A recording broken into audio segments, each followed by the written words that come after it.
ఈరోజు దేవుని వాగ్దానం. హృదయములను శోధించువాడు నీ మాటను గ్రహించునుగదా, నిన్ను కనిపెట్టువాడు దాని నెరుగును కదా. నరులకు వారి వారి పనులను బట్టి ఆయన ప్రతికారము చేయునుగదా. సామెతలు 24:12. నీ కష్టాన్ని లోకం గుర్తించలేదని కృంగిపోకు. మనుషులు పైరూపాన్ని చూస్తే దేవుడు నీ హృదయాన్ని చూస్తాడు. నీ నిజాయితీ, నీ పవిత్ర ఉద్దేశం ఆయనకు తెలుసు. నువ్వు ఒంటరివి కావు. నిన్ను కనిపెట్టే దేవుడు ప్రతిక్షణం నీ అడుగులను గమనిస్తూనే ఉన్నాడు. మంచి చేసినా అపార్థం చేసుకున్నారని బాధపడకు.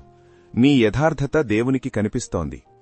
నరులకు వారి పనులను బట్టి ఆయన ప్రతికారము చేయును అన్న మాట ప్రకారం ఆయన నీకు న్యాయం చేస్తాడు.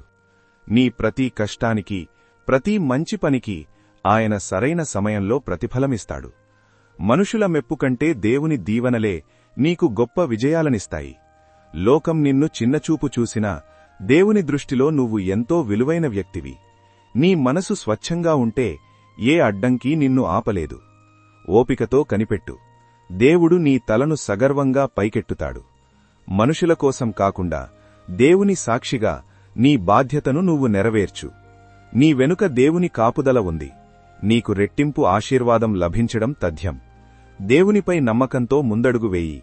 నీ యథార్థతే నిన్ను కాపాడుతుంది. విశ్వాసంతో సాగిపో. విజయం నీదే.